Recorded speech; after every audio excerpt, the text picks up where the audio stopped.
আজকের এই ভিডিওটাতে তোমাদের জন্য একটা খুবই ইম্পর্টেন্ট অথচ একটু ট্রিকি একটা ইংলিশ গ্রামার নিয়ে এসেছি। তবে আমি এটুকু তোমাদেরকে চ্যালেঞ্জ করে বলতে পারি যে আজকের এই ভিডিওটা দেখার পরে এটা নিয়ে তোমাদের আর কোনো ডাউট থাকবে না।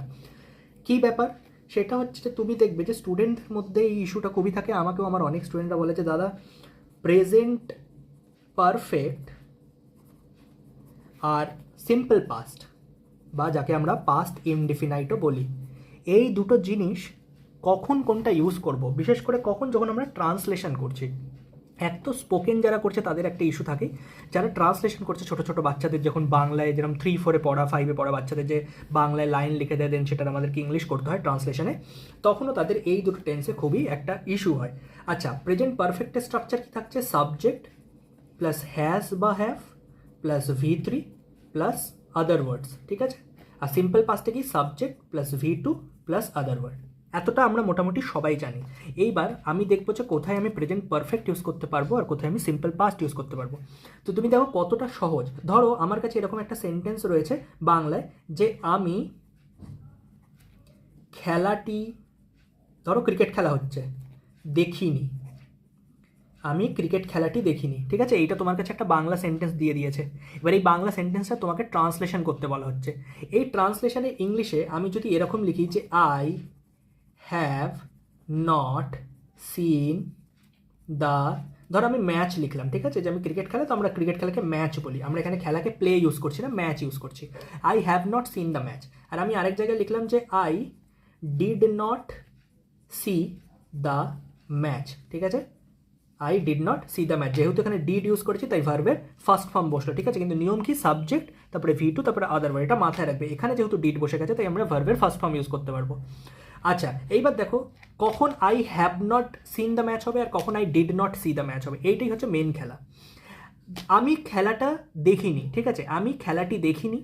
যদি মনে করো যে আমি সারা দিনেই খেলাটা দেখিনি, খেলাটা শেষও হয়ে গেছে আর আমার কাছে দেখার ওটার কোনো চান্সই নেই, তাহলে আমি লিখবো I did not see the match, আমি খেলাটা দেখিনি।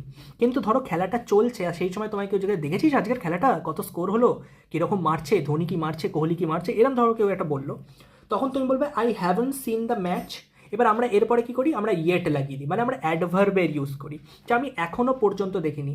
পারফেক্ট টেন্স আমাদেরকে সবসময় এরকম একটা সেন্স দেয় যে কোনো একটা কাজ যেটা এখনও হয়নি কিন্তু তার সম্ভাবনা আছে যে সেটা হতে পারে। সিম্পল পাস্ট কি বলে নেগেটিভের ক্ষেত্রে?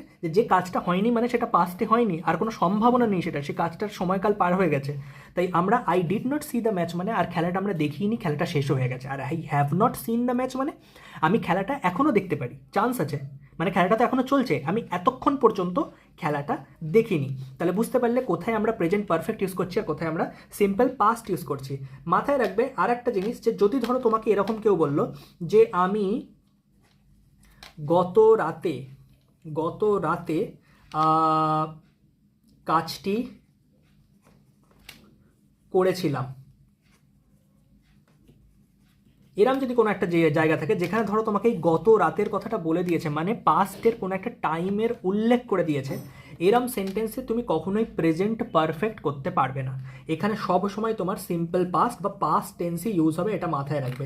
আমি গত রাতে কাজটি করেছিলাম, তাহলে আই ফিনিশ দ্য ওয়ার্ক বা I did the work last night, ঠিক আছে? তাহলে যখন আমরা এরকম ইয়েস্টারডে, ঠিক আছে, লাস্ট নাইট, ওয়ান্স আপন এ টাইম, তারপরে হচ্ছে ওয়ান্স অ্যাগো বা কোনো একটা পার্টিকুলার টাইম বলে দিচ্ছি যেটা অতীতের, এরকম ধরনের আমি কোনো যদি সময়কাল উল্লেখ করে দিই তাহলে সেটা অলওয়েজ সিম্পল পাস্টে হবে, সেটা কখনোই প্রেজেন্ট পারফেক্টে হবে না।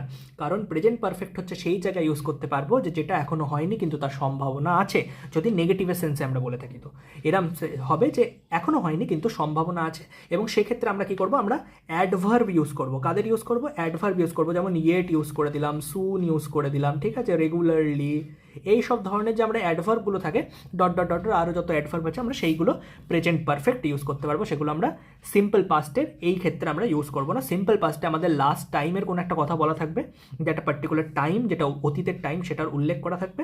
আর সিম্পল পাস্ট কী করবে? সিম্পল পাস্ট এমন একটা জিনিস যেটা আর হবে না, তার কোনো সম্ভাবনা নেই।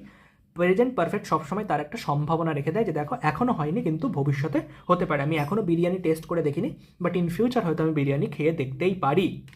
আমি আজ অবধি হয়তো খাইনি, কিন্তু আমি ইন ফিউচার আমি আজ অবধি কোনোদিনও অক্টোপাস টেস্ট করিনি, বা অনেকে যারা ক্রোকোডাইল খেয়েছে আফ্রিকাতে, যেমন আমাদের অনেক প্লেয়ারদের আমরা কথা শুনি যে তারা ক্রোকোডাইল খেয়েছে, এটা খেয়েছে, ওটা খেয়েছে। তো আমি বলতেই পারি যে আমি এখনও টেস্ট করিনি, বাট আমি ফিউচারে তো খেতেই পারি। তো আশা করছি আমার এই ভিডিওটা থেকে তোমরা বুঝতে পারলে যে কোথায় আমরা প্রেজেন্ট পারফেক্ট ইউজ করছি আর কোথায় সিম্পল পাস্ট ইউজ করছি। আমার এই ভিডিওগুলো যদি ভালো লেগে থাকে তাহলে অবশ্যই বন্ধুদের সাথেও শেয়ার করো, যাদের দরকার তারাও তাহলে একটু দেখতে পাবে। আমার ভিডিওগুলো ভালো লেগে থাকলে লাইক করবে, কমেন্ট করবে।